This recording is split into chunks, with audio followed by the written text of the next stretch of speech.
Daremos início à nossa próxima palestra, Diligência na Prática, Aspectos Relevantes Qualitativos. Nosso mediador, Eberton Costa de Oliveira, o Beto, gestor de RPPS de Cacilândia.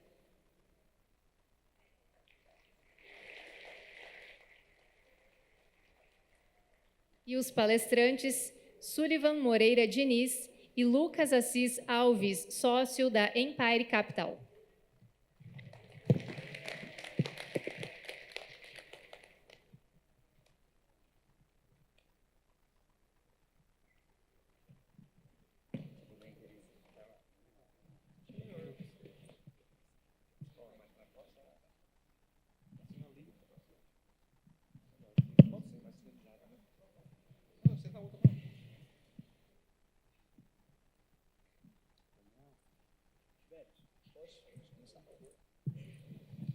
Pessoal, tudo bem? Boa tarde.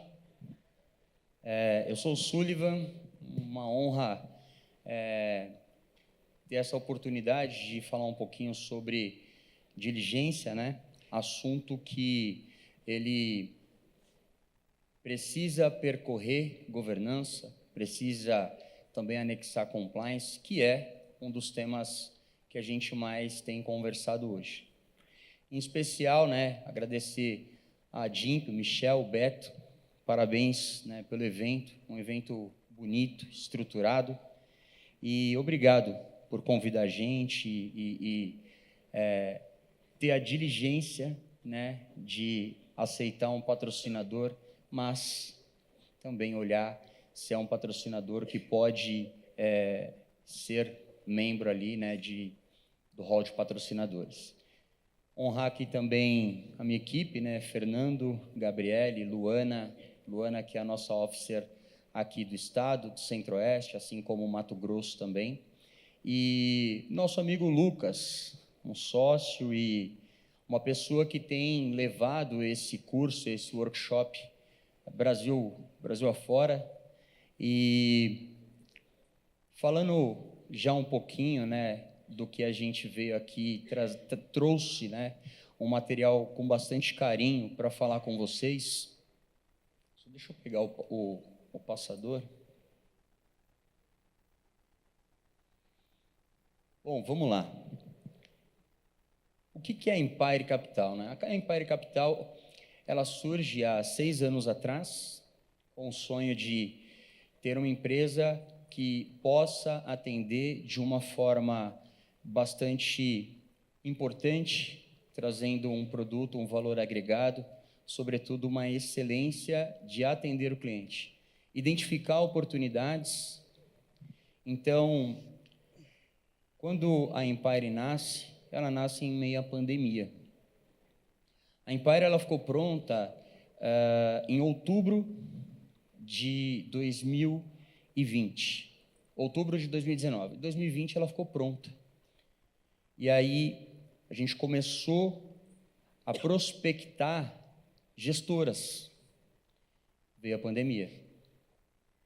Na pandemia, vocês não estavam preparados para falar sobre investimentos via Zoom, via Teams e todas essas ferramentas hoje que a gente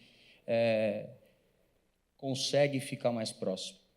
Teve todo um processo, 6, 8 meses. E, nesse tempo, deu também a oportunidade, né, até fazer um parênteses, na dificuldade, a gente sempre sai da zona de conforto e a gente precisa ser criativo. Essa é a história do brasileiro. O brasileiro sempre tá flertando, né, do ponto de vista de economia, né, do ponto de vista de juros. A gente tem um passado de alguns planos, né, que por último foi o Plano Real e foi o que mais deu certo, mas sempre impactado por inflação, né, por uma economia onde, do ponto de vista fiscal, deixa a desejar.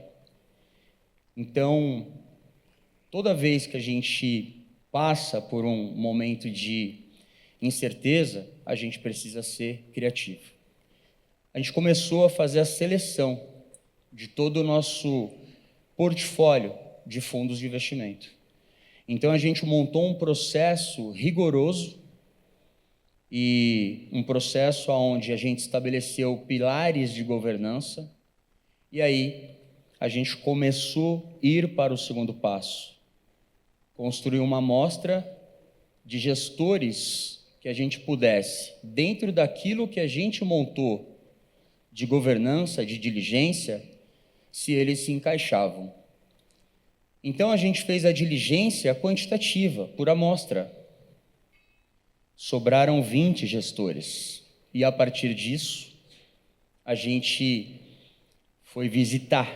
E aí começa a diligência na prática. Tudo aquilo que a gente viu, tudo aquilo que foi respondido, a gente teve que ir lá testar. Então, a parte da pandemia que foi bastante difícil, perdi parentes, né?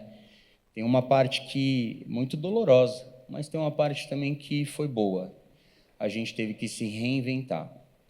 E se reinventando, a gente começou a sonhar com uma empresa que a gente não tinha uma referência. Então, a empresa que a gente começou a sonhar, a gente teve que construir.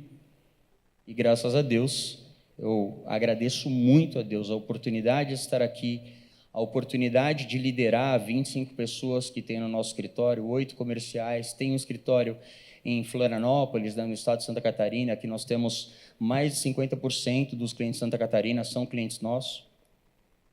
Então, foi dessa forma que a gente veio construindo a nossa história. Mas se não tivesse uma escada, a gente não tinha chegado aqui. A escada ela é dolorida, mas ela nos desafia a subir. E toda vez que tem uma dificuldade, como o assessor de investimento encontra hoje, a 5272, eu não vejo como ruim. É um desafio, mas quem disse que é ruim? Quem disse que, né, a gente não vai vencer isso? Nunca se viu tantas discussões sobre o RPPS, sobre a legislação, como a gente hoje, debruçado sobre essa regra, vem estudando. Os grupos de trabalho que estão sendo criados, e eu participei de algumas reuniões, a gente tem conversado tanto, de tantas dificuldades, né, que os RPPS têm internamente, seja do progestão, seja da parte de investimento, né, e aí o RPPS pequeno, pequeno do ponto de vista de estrutura, de volume, né, gerido da parte do ativo. E aí você tem também um RPPS que tem os seus bilhões também discursando, e aí você começa a ter a visão geral do mercado. Se não fosse uma dificuldade, a gente não estaria fazendo todo esse trabalho. Estar hoje aqui palestrando para vocês, ampliando a discussão, passando o conhecimento, é um papel fundamental da associação. Mas eles também estão envolvidos nas discussões da 5272, assim como o Paulo, né, o nosso pessoa mor, né, do tema de regime próprio de previdência da Secretaria, ele diz, olha, estamos convergindo para melhorias, né, para interpretações, assim como diz a 5272, que a Previdência ela tem a prerrogativa de, através de portarias, de nota técnica, fazer, né, a interpretação para que possa elucidar dúvidas. Então, isso está sendo muito proveitoso, e sem a dificuldade a gente não chegaria aqui. A pandemia nos fez criar um processo rigoroso para que a gente pudesse selecionar gestores. O que eu pedi para Deus foi que a gente pudesse ter uma empresa que fosse um ambiente bom para as pessoas que trabalham com a gente, uma empresa que pudesse agregar e que pudesse devolver. Como assim? Devolver aquilo que a gente constrói e aquilo que, através de uma FGV, do IBMEC, que a gente busca conhecimento, a gente tem a obrigação de pegar um microfone e passar para vocês. Aquilo que deu certo, sobretudo, aquilo também que não deu certo. Porque quando não dá certo, você ajusta, você corrige a rota. Quem não errou nunca vai ter maturidade. A dificuldade, ela transforma. E essa é a história da Empire. Vou contar um pouquinho lá para vocês, para a gente começar a discursar sobre isso. Então, a Empire, ela hoje, né, está presente no território nacional através dos estados que estão pintadinhos. A gente conta com mais de 100 clientes, 3,2 bilhões, 18 colaboradores envolvidos na parte comercial e também a parte de back-office, que conta aí com mais 5 ou 6 pessoas. A gente tem um projeto também de trainee, a gente tem um projeto de educação dentro da Empire com os estagiários, que a gente tem uma política, né, de educação, onde a gente também forma os estagiários, fazendo, né, o patrocínio das suas faculdades, que também é uma forma de alcançar o próximo, né? Então, a gente desenvolveu a empresa com um histórico profissional de mais de 20 anos, somado, né, toda a experiência do nosso time, e nós temos hoje 4 gestoras e 2 plataformas que têm contrato com a gente. O assessor de investimento, ele dentro do pilar do mercado financeiro, o comercial. Ele é o braço que a gestora não consegue ter. Porque é bonito falar bem, né? É bonito você ter a técnica onde, através de um telefone, através de um podcast, através de uma live. Mas se você não pega o teu carro e não desbrava esse Brasilzão, esquece. Então, o comitê de investimento, ele se prepara, ele te recebe, você faz uma apresentação, aí você se enche de expectativa. Cara, eu fiz uma boa reunião. Meu amigo, é 1 ano e meio. 1 ano e meio, assim, para começar a nascer nesse mercado. Então, vocês são resilientes, gente, mas isso é bom também, né? Essa dificuldade que vocês nos faz, né, nos desafia, a gente pega isso como combustível e a gente vai para cima, né? Tem, às vezes, cliente que trabalha no RPPS, mas aí tem um hobby e ele tem uma plantação de café e faz um café maravilhoso. Você não tem isso fora do RPPS. O RPPS, você conhece um Brasil diferente. Então, trabalhar com RPPS é um privilégio, né? Então, esse é o papel do assessor, tá? Então, a estrutura da Empire, né, ela é uma estrutura, a gente nasceu contratando uma empresa que monta instituições financeiras, bancos e também participa do comitê de risco de algumas seguradoras. Então, a gente contratou uma empresa e estabeleceu que a gente precisava ter uma infraestrutura de uma instituição, não somente como um assessor.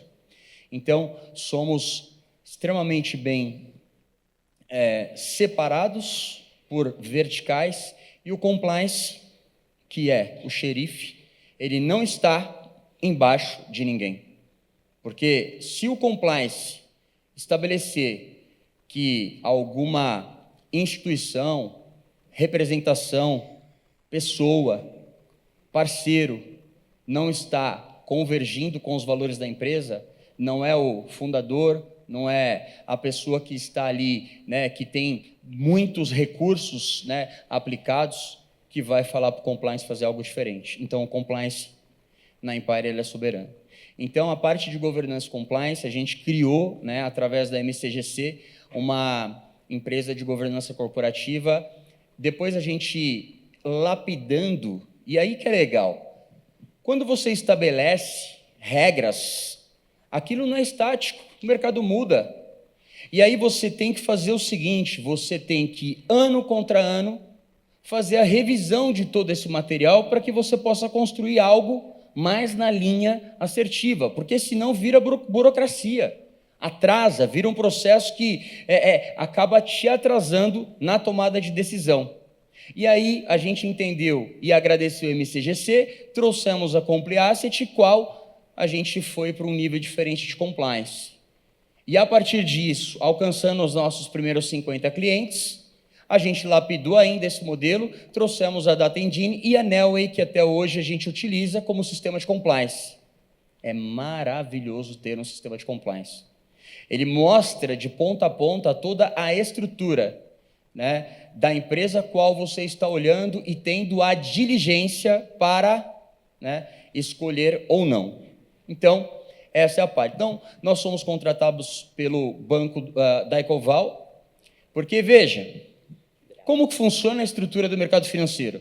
Você não faz negócio, você não consegue ter um fundo de investimento se você não tiver um administrador, um gestor, um distribuidor e aí sim um assessor. Então são 4 empresas diferentes. Ela pode ser a mesma, né? Dentro ali, por exemplo, sendo o administrador e também o distribuidor. Mas se você não tem toda essa estrutura, você não trabalha. Olha quanta governança tem nisso. São 4 instituições envolvidas para aí sim marcar reunião, apresentar um produto. Então, governança existe e bastante. Mas mesmo assim, a gente vê alguns problemas acontecerem. A gente vai abordar isso aqui também. Tá? Então, nós somos contratados pelo Banco da Ecoval e Bradesco, que são administradores dos fundos Brasil Capital, Tarpon e Guepardo, fundos que a gente trabalha. Tá? As gestoras quais a gente tem, né, contrato é a Brasil Capital, Guepardo, Tarpon, da Ecoval e a plataforma Tullet. Empresas que, algumas delas já estão enquadradas, outras estão buscando, né, um enquadramento, transferir um fundo que está administrado num S2 num S3 para um S2 ou S1, como manda, né, o rigor da 5272 e a gente está aqui para cumprir, perfeito? Então, esse é o nosso portfólio. Falando um pouquinho de Empire, que eu acho que é importante vocês conhecerem quem está falando, então o que a gente vai ver a partir daqui?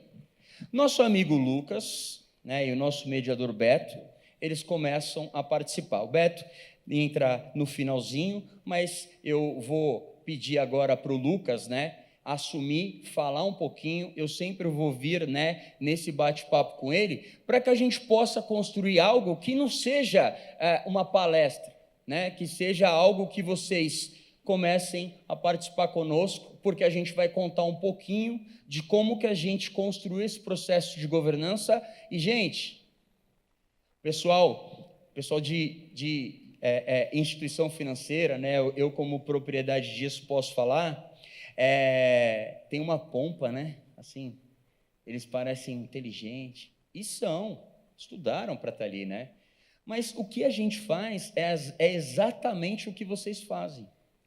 Quando você está escolhendo um produto, você tem que montar todo um processo para olhar aquele produto. A gente faz exatamente isso lá dentro. Então, o nosso processo de governança, de diligência, de compliance, ele pode ser utilizado por vocês, ou pode inspirar vocês. Dentro desse curso, dentro desse workshop que a gente dá, o cliente ele sai, né, com o conhecimento de ter um questionário de due diligence, onde, na formalidade, quando ele vai e marca, né, como manda o nível 4 ali do programa de progestão, ele vai testar, ele vai diligenciar, ele vai aprovar o gestor, não porque ele respondeu numa IA, ele respondeu de uma forma bonita. Agora, ele vai comprovar se tudo aquilo que foi preenchido nesse questionário faz sentido. Então, por isso que é a diligência na prática, tá? Honrar aqui o Lucas. Lucas, por favor, assume.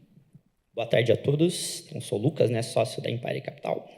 Em especial, hoje, a gente vai trazer, como o Sullivan comentou, um pouco, né, de como nós na Empire fizemos a diligência nas gestoras. Para vocês terem uma ideia, na Empire a gente tem cerca de 60 perguntas que nós trazemos para uma gestora antes da gente colocá-la no nosso portfólio. Então, a primeira análise, como o Sullivan comentou, ela é quantitativa, né? Então eu preciso que, no mínimo, o gestor tenha entregue bons números, mas depois que eu vejo os números, eu preciso fazer a diligência. O que é a diligência?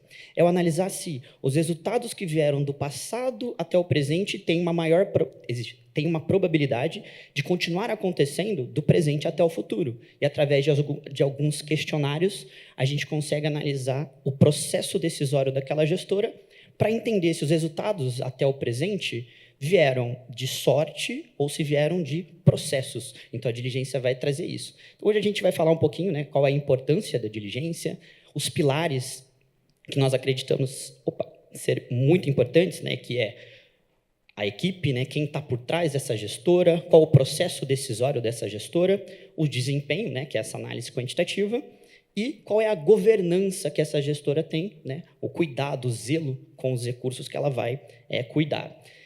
Aqui a gente vai falar um pouquinho da condução, né, que é o método, postura e rigor. O que significa isso? Então, quando um RPPS vai fazer uma diligência, ele precisa chegar preparado, com perguntas, né, você já chega com as perguntas feitas e pressionar em temas sensíveis. Ou seja, não é deixar lá o comercial falar, porque o comercial fala bonito, né? Quando você vai numa reunião, se você deixar o gestor ou o comercial, ele vai te vender qualquer coisa. Então, na diligência, você precisa pressionar, e a gente tem as questões que nós vamos mostrar aqui, que é para você poder analisar, de fato, se o gestor realmente entrega aquilo que ele está vendendo na comunicação. Então, a gente vai vir com as perguntas e as boas práticas. Né? O que seria uma boa prática, no caso? A diligência ela precisa ser anualizada. Por quê? Muitas vezes vocês colocam um fundo no portfólio e, por conta de um histórico, vocês fizeram a diligência, entenderam, pois a gente acha que isso faz sentido para a nossa carteira, né, aqui na carteira do nosso instituto. Tá, mas e daqui a um ano? Será que o fundo continua sendo o mesmo? Será que é a mesma equipe de análise? Será que não mudou alguma coisa? Por isso a diligência anual, para observar se os resultados passados continuam acontecendo, né, no decorrer do tempo. Então, deixa eu só passar aqui. Opa, estou voltando. Foi demais.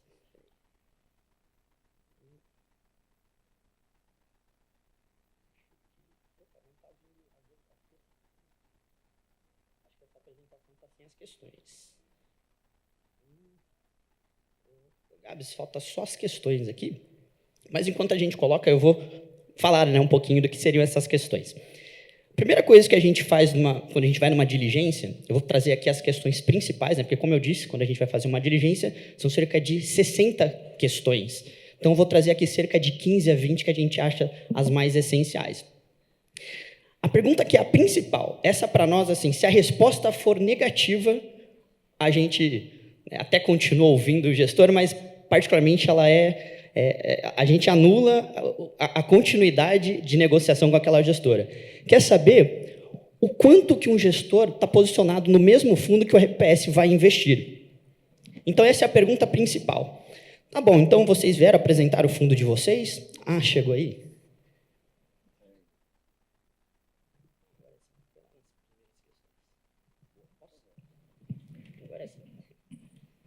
Só para colaborar aqui com o Lucas, né?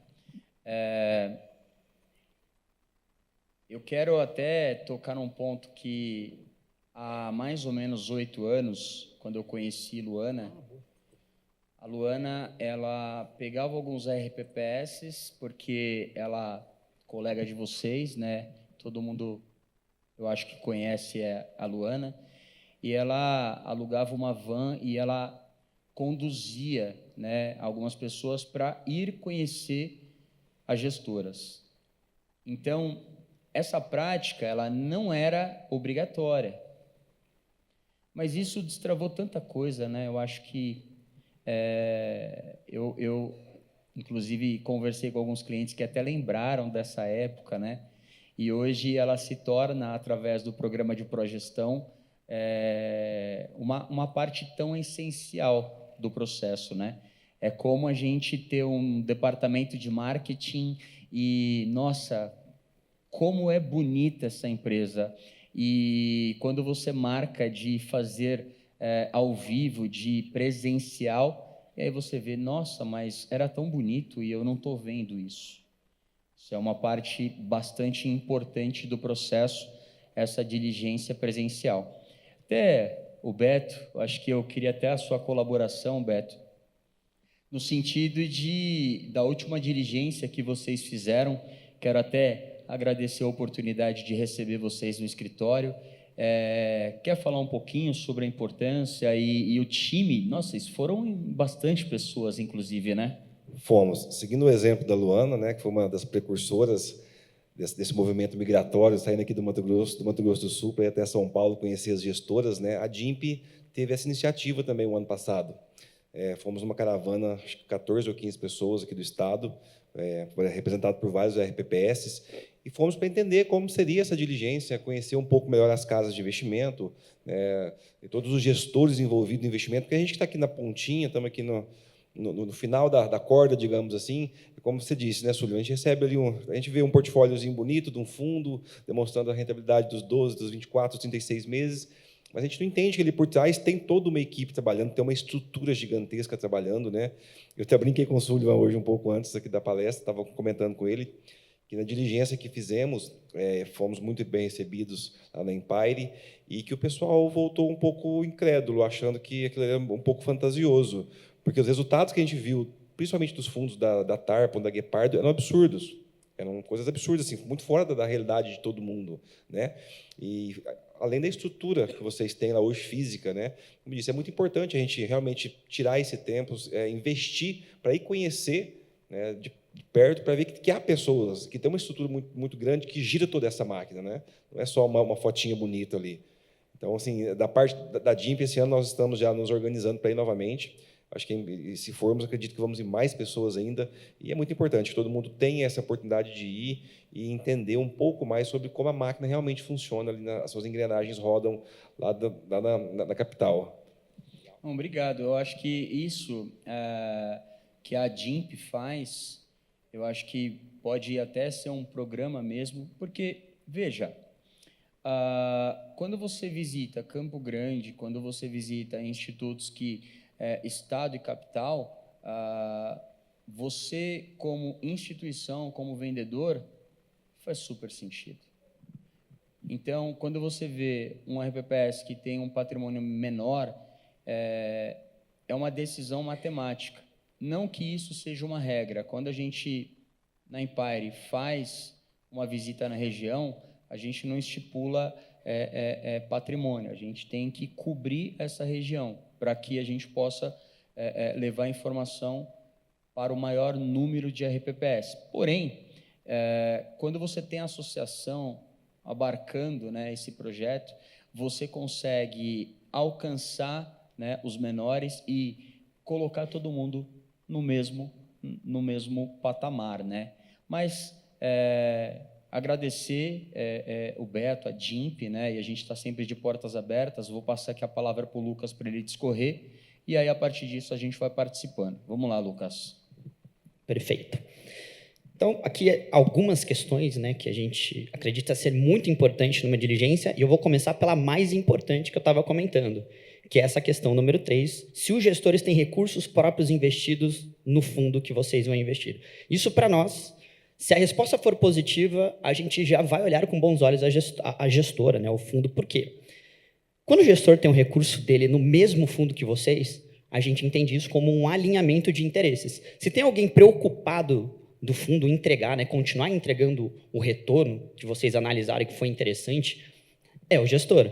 Quando o dinheiro dele está lá, é diferente. Quando a gente faz essa pergunta na diligência, fala assim, mas o capital dos sócios está dentro do fundo?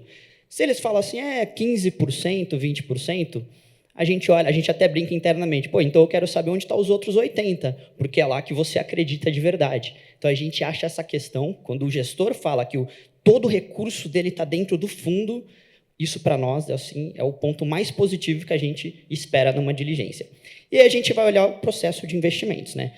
Quem são os gestores, há quanto tempo estão na casa, se já trabalharam junto antes, se é histórico da equipe consolidada, se houve trocas recentes na equipe, como a gestora retém talentos. O que significa isso na prática? Ô, Lucas, só para colaborar, a gente vai quebrando o protocolo. Naquele funil, turma, sobraram 20 gestores. E Na diligência, o gestor ele dizia o seguinte: olha, a gente tem 5% do fundo, que é dinheiro proprietário, né, como manda a lei. A gente olhava e falava assim, tá, mas se não houvesse, né, essa obrigatoriedade, então você não teria. A gente sentia, nesse momento, um desconforto. Por quê? Porque são perguntas que deverão ser feitas. Quando a gente chega, por exemplo, na Tarpon, tem muitos clientes que dizem o seguinte: poxa, mas o RPPS tem mais de R$1 bilhão na Tarpon, mas a Tarpon tem 9 bilhões. Só que o dinheiro que está dentro do fundo, que é do gestor, ele, inclusive, em contrato, não pode resgatar. Ele tem 1 bilhão e 600 no fundo, e aí você imagina o seguinte: mas a taxa de administração é de 2%. Então, esse gestor, 9 bilhões, então, peraí, imagina o quanto ele ganha. Não é essa conta. Em 2023, a Bolsa ela sobe 23%. O fundo de ações da Tarpon, ele subiu 55%. Esse 1 bilhão e 600, ele foi construído através de boas escolhas. Então, quando ele tem dinheiro dentro do fundo a essa monta e ele multiplica o capital dele e convida o cliente a estar nesse fundo, aí a diligência acontece de forma correta. Mas se ele só cumpre como manda o figurino, de repente, se ele te der aí uma molezinha, né, que nem a gente fala no escritório, e falar onde está o resto do dinheiro dele, é aquele que a gente vai escolher para vender.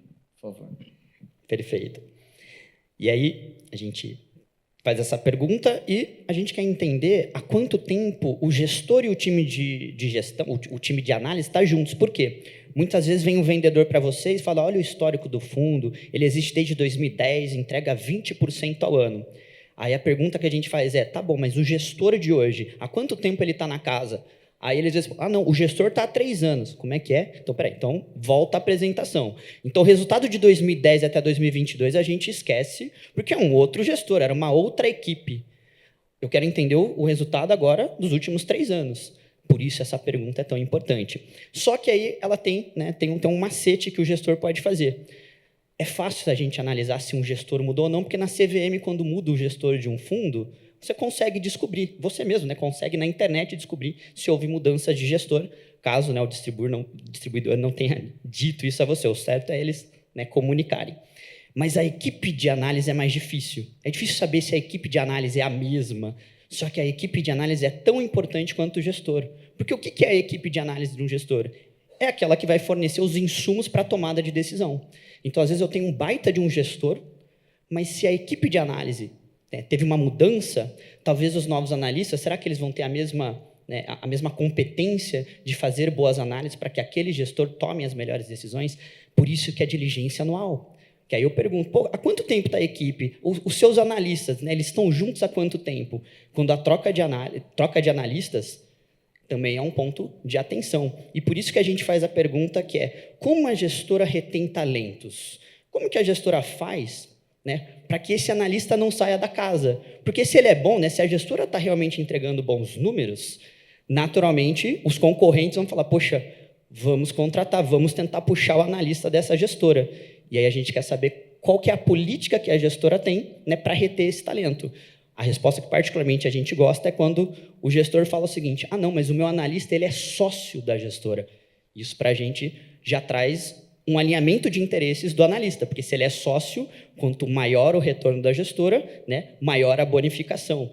Então é esse tipo de pergunta que os números escondem, né? Às vezes você vê lá um fundo entregando um bom resultado no ano, nos últimos 2 anos, mas é na diligência que a gente entende de fato quem são os bons gestores, aqueles que têm uma governança para a continuidade do negócio. E aí a gente vem para a parte de processos de investimento. A gente quer entender a filosofia da casa para observar se os resultados passados, como eu comentei, vieram de sorte, de coisas subjetivas, ou se há realmente, né, uma análise, há uma filosofia, há um manual da filosofia daquela gestora para a continuidade do negócio. Então, a pergunta que nós sempre fizemos, né, é uma pergunta muito importante, é: o processo da gestora, ele é sistemático ou subjetivo? O que isso significa na prática? Um processo subjetivo é quando o analista, ele chega lá, ele faz uma conta, né? Pô, eu fiz uma conta que eu acho que o Itaú vai crescer 40%. Eu fiz uma conta, eu acho que a Vale vai subir 30%, porque eu estou vendo aqui os números, as projeções na minha cabeça, eu acho que vai ser um bom investimento. Aí ele passa isso para o gestor. Quando a análise é subjetiva, o gestor acaba não aprendendo tanto com os erros. Porque o analista ele faz uma conta ali na cabeça, aí se ele errar, bom, faz parte, aí amanhã ele vem com uma outra tese. Agora, a gestora séria, ela tem um processo sistemático. O que é um processo sistemático? Não, peraí, antes de você trazer esse investimento, você tem que responder esse questionário. São 100 questões que você vai responder sobre a governança da empresa, os números da empresa, sobre os fornecedores que trabalham com essa empresa, ou seja, tem um processo.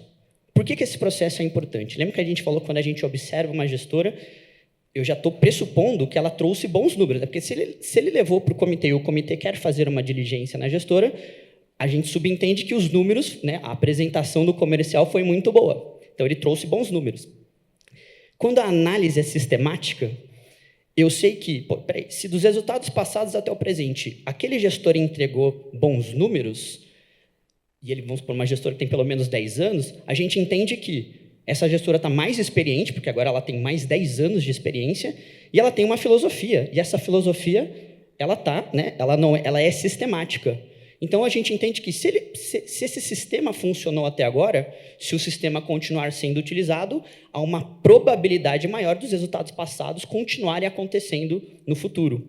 E para a gente poder ter certeza que não é uma gestora que vende, né? Não, aqui é tudo sistemático, e quando você vai fazer uma análise aprofundada, você vê que não é bem assim, a gente sempre pede as atas. Então, a gente fala, o comitê, como que é as atas de comitê, né, da gestora? Porque a gente quer ler, porque é na ata que eu vou analisar se realmente há um processo sistemático antes do investimento da gestora. Por isso que essa pergunta, né, ela é um dos pilares de uma diligência. Você escolher, até me perdoa, Luquinhas, você escolher um fundo, pessoal, não é você escolher a rentabilidade. Gestão de previdência não é sobre ganhar, é sobre equilíbrio. Quando você tem um fundo que está indo bem e o outro fundo ele é mais ou menos, eles estão sendo complementares, para que você possa ter a diversificação. Se o gestor ele está indo bem, salta os olhos, assim como o Beto colocou, é algo diferente. A Empire ela escolheu ter um produto que fique no meio da tabela, porque quando a gente é um assessor, a gente é a ponta, né? Não dá para a gente simplesmente concorrer com uma instituição grande, então a gente tem que ser criativo. Quando a gente escolhe um produto que ele é complementar ao portfólio do cliente, a gente tem facilidade. Só que aí vem o seguinte, Beto, fica tranquilo, dentro do processo você vai entender que essa rentabilidade que está sendo apresentada, ela é uma perenidade dos últimos 20 anos, eles construindo mais do mesmo e obedecendo o procedimento. E aí, a gente vai para essa análise, né, do time, da gestão, porque o fundo ele é construído por pessoas, por uma família que está remando junto há 10, 20 anos. Se essa família ela não briga, é um problema. Se essa família concorda com tudo, é um problema. Por isso que, às vezes, é importante, às vezes não, sempre é importante você identificar que a decisão da alocação, que é a parte final do processo, ela é uma unanimidade, ela foi construída, né, por um comitê, e aí sim ela é executada. Porque se uma só pessoa toma a decisão, o dia que essa pessoa não estiver bem ou colapsar, quer dizer, você não tem a governança para parar aquela pessoa, e aí entra o compliance. Então, por isso que é extremamente importante analisar o time, a história, né, a fundamentação de como foi construído aquilo, porque no final do dia são pessoas gerindo recursos. Então a gente vai, através de técnicas de pergunta, entendendo se a gente pode confiar naquilo que a gente está vendo.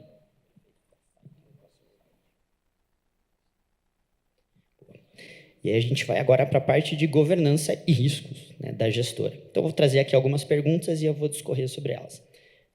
A gestora possui política de compliance formal? Quem é o responsável técnico? Se existe um comitê? Se há uma segregação entre gestão e controle de risco? O que isso significa na prática? Vou dar um exemplo, né, obviamente não vou falar o nome do fundo, mas teve um exemplo de um fundo que ele era enquadrado para a RPPS, que você olhava no regulamento, o fundo estava enquadrado. Então, do ponto de vista formal, ele fala, não, meu fundo é enquadrado na resolução. Só que, lembrando a última resolução, né, 4963, era explícito, por exemplo, que um gestor não poderia comprar CRI. E o gestor falava para a gente, não pode olhar, o nosso fundo ele é enquadrado, ó, ele está proibido a compra de CRI. Quando a gente vai numa diligência, o que nós buscamos fazer? Fala assim, pô, entendi que você, do ponto de vista formal, o fundo é enquadrado. Então, eu quero fazer o seguinte, você pode tentar fazer uma compra de CRI na tela, só para eu observar? E aí a gente já aconteceu de ir numa gestora que, a princípio, era enquadrada, mas quando ele tentava comprar um ativo que era desenquadrado, o gestor conseguia. Aí a gente falou, poxa, isso é risco. Né? Ou seja, está enquadrado do ponto de vista... Né, assim, tem lá um documento dizendo que está enquadrado. Mas, na prática, será que é bem assim? Então, o que nós gostamos? Né? Quando um fundo sério, né, ele coloca na política dele que ele não pode um ativo, tem que ter um bloqueio. Quando o gestor faz uma compra, tem que passar pelo compliance. Aí o compliance vai analisar aquela compra, aquela tentativa de compra do ativo, vai analisar, vai falar assim, não, esse ativo você pode comprar no fundo, e aí sim faz a compra. E aí já aconteceu, né, tem casos do EPS de fundo que, né, teve problema com isso, né, do fundo comprar um ativo que não podia. Então, na diligência, a gente faz essa questão, a gente acha que é uma forma de blindar o RPPS. Né? Então, e essa pergunta é muito interessante. Como é a política de remuneração e quem aprova os bônus? Vocês vão entender a lógica dessa pergunta. Muitas vezes, quando o analista não está alinhado à gestora, lembra que a gente falou que a gente busca equipe de análises alinhadas ao gestor? Quando o analista não está bem alinhado, né, à filosofia da gestora, pode acontecer o seguinte, ele vai fazer uma análise de duas empresas, né, então tem duas empresas que ele acredita que faz total sentido. Ele tem uma que ele tem um potencial de valorização de 100%, mas também, se ele errar a análise, se tiver uma mudança de cenário, o papel pode cair 50%. E tem uma outra que, assim, pode ser que o papel suba 50%, mas se tiver um problema no cenário, ele cai a 10%. Você entende que a opção B tem mais sentido para a RBPS, que é uma opção mais conservadora. Só que, se o analista não está alinhado, o que ele faz? Eu vou tomar o risco, eu vou comprar aqui o papel que, se der certo, o retorno vai ser maior. Se der certo, eu, como analista, vou trazer um bom resultado para o fundo, e aí o meu bônus vai ser maior. Então, eu tenho um desalinhamento entre o gestor e o analista. Então, por isso que a gente quer entender como que é a política de remuneração, como que é o bônus. Existe uma política atrelada a risco? Se o analista tomar muito risco, isso afeta a bonificação dele dentro do fundo? Então, são pequenas perguntas que você fala, pô, mas por que eu faria essa pergunta? É ali que a gente começa a observar se o fundo realmente está alinhado à filosofia da gestora. Por que a gente, né, faz essas perguntas? Porque a gente não quer fundo kamikaze, principalmente o RPPS. Vocês são cobrados anualmente, embora vocês tenham uma política, vocês têm uma característica de longo prazo, ainda assim vocês são cobrados anualmente. Então, vocês não podem ter fundos que no ano sobe 50, no outro ano cai 40. E é nesse tipo de análise que eu consigo observar quem são as gestoras sérias. E aí, aqui essa pergunta é muito importante, existe política sobre partes relacionadas, quem autoriza essas operações? Como a gestora evita que gestores se beneficiem pessoalmente de suas decisões? Aqui a gente quer evitar situações como, por exemplo, um gestor ele tem uma empresa e aí ele coloca o recurso do fundo nessa empresa. Isso aí temos um problema de compliance. Então, a gente quer saber como que é a política da gestora para evitar, né, esse tipo de coisa. Mas, na nossa visão, como que a gente resolve isso? Quando o gestor responde, lembra que a gente falou que a pergunta mais importante é: os gestores têm recursos próprios dentro do fundo? A gente entende que, quando você faz isso, quando o gestor tem o recurso próprio dentro do fundo, naturalmente, eu entendo que ele vai ter um alinhamento muito maior. E aí, agora eu venho para desempenho, né, que no final a gente falou a parte qualitativa, mas no final o desempenho... Claro. Só colaborando aqui com o Lucas, né, que a gente... Pode passar aqui, Lucas? A gente vai entrar no próximo ponto, né, do questionário. Pessoal, se vocês perceberem, isso é exatamente o que acontece quando vocês credenciam gestores. Vocês fazem um credenciamento. Tem um formulário do Ministério da Previdência que vocês podem utilizar, e aí as consultorias de vocês e vocês podem construir, inclusive, um nível maior de credenciamento, e aí vocês vão colocando coisas que vocês acham que estão faltando, complementando aquele questionário. É exatamente isso que a gente está fazendo.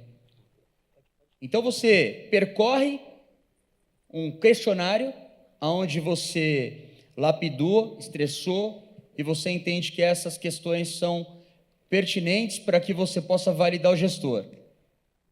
Só que a governança, ela já foi construída, por quê? Porque você credenciou o gestor, porque você validou o CNPJ, porque as pessoas quais trabalham naquela instituição, elas não têm crimes contra a lavagem de dinheiro, etc, etc, etc. Na hora que você credencia a instituição, não quer dizer que você vai fazer a aplicação.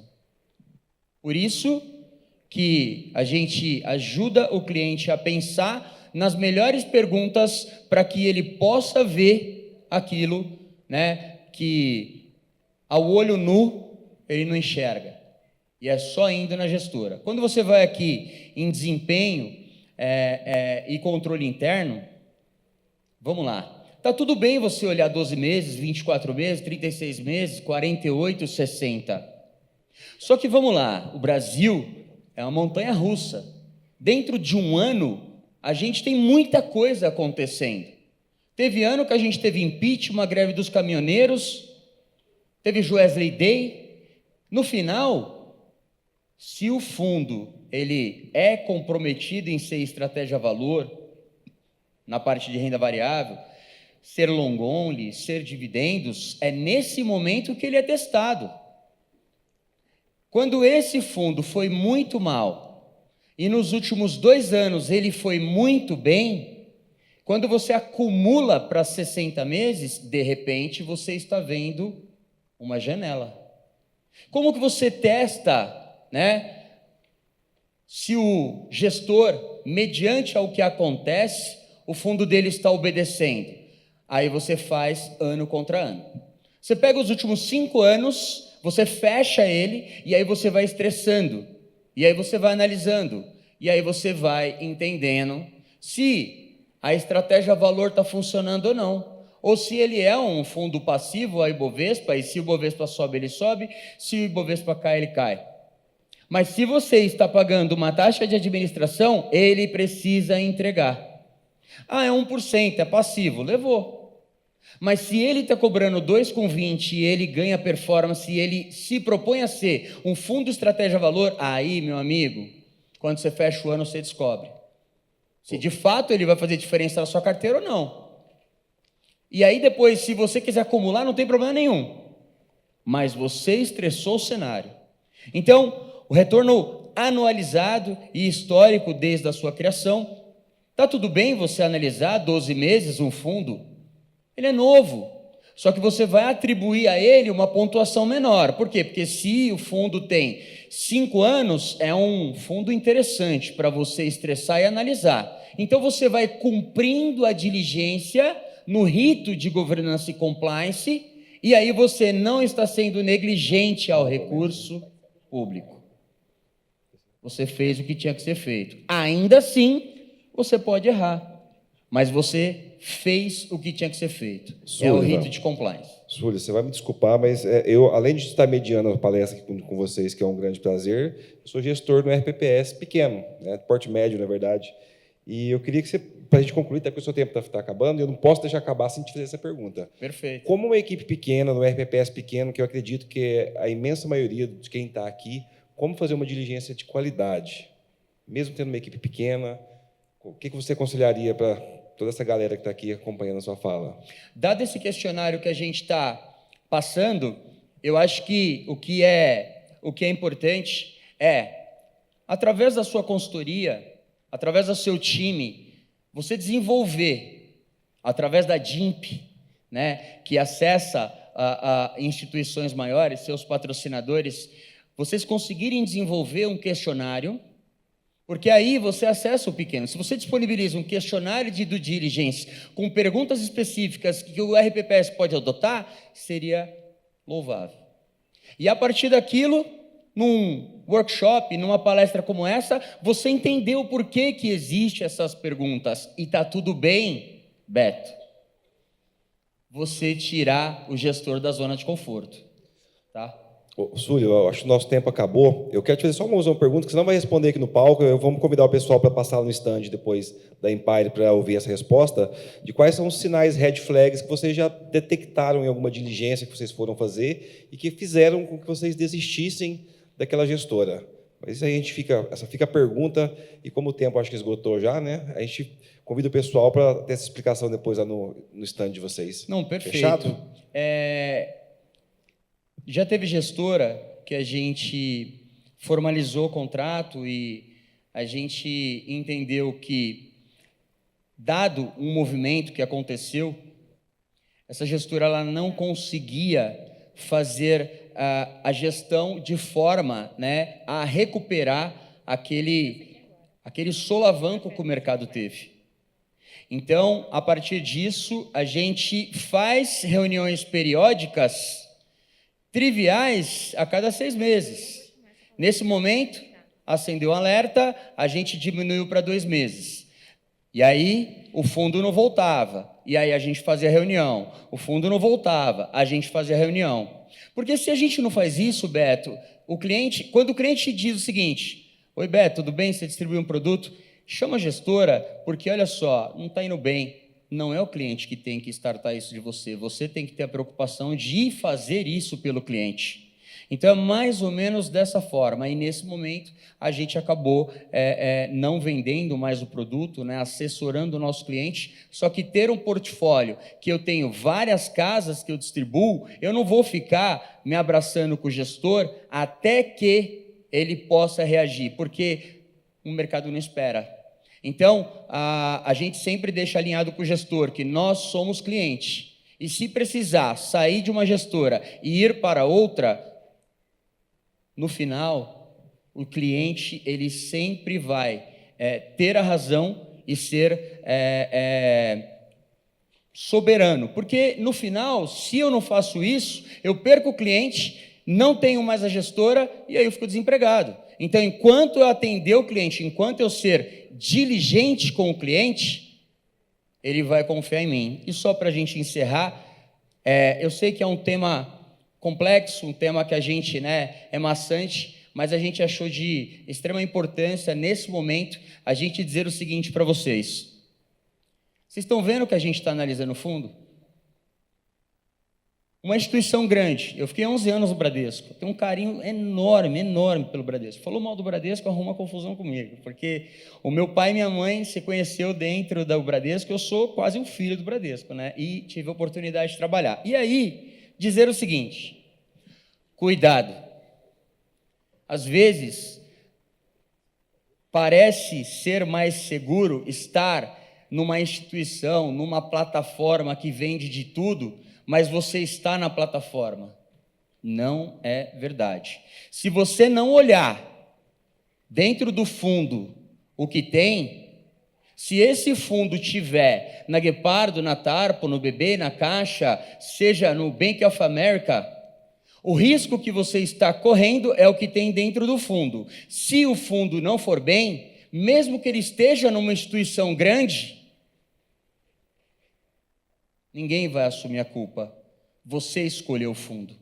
Então, o papel do assessor, ele é criativo nesse sentido, de trazer para vocês oportunidades de investimento que saiam um pouquinho fora, né, daquilo que o mercado tem. Só para encerrar, pessoal, então, aqui na Empire, a gente tem um histórico de atuação no segmento. A gente, em 6 anos, levou 83 cursos sobre diligência, sobre alocação de capital, em mais de 50 municípios. Cursos de 3 dias, né? Então, a gente teve, através de parcerias com as associações, assim como a DIMP nos permite, né, falar, e de investimento, né, hoje a gente tem 3,2 bilhões aplicado, mas, de fato, de aplicação, foi de 2,426. Então, nós conseguimos devolver, em 6 anos, 816 milhões de reais só em rentabilidade. Não só em um produto que venceu, mas num portfólio equilibrado, com um portfólio amplo, que a gente seleciona gestores através desse questionário. E a nossa dificuldade hoje é justamente a gente descobrir uma nova Guepardo, uma nova Tarpon. Nós estamos fazendo um processo de seleção, acreditando, né, que a gente vai ter uma saída. A gente está dando um próximo passo, né, sendo uma gestora. Então, a gente está fazendo essa transição, porque a gente não vai deixar de estar aqui trazendo bons produtos para vocês. Então, agradeço a todos vocês. Esse é um pouquinho daquilo que a gente pode entregar para vocês, aquilo que a gente pode derramar sobre vocês, porque Deus tem derramado sobre a gente na Empire momentos importantes de luta, de guerra, mas a gente tem prosperado, né? Então, a forma da gente devolver um pouquinho isso para vocês é: façam diligência, sejam diligentes, façam um bom processo de compliance para que possa ser rastreável. E, a partir dali, você vai poder sempre gerenciar, porque é só depois disso que a palavra compliance nasce. Compliance é gerenciamento de risco. Então, a partir da identificação, você cumpriu todo o rito de governança. Aí você pode gerenciar ou até excluir aquele risco. Mas primeiro você tem que ter o pilar de governança. Obrigado, pessoal.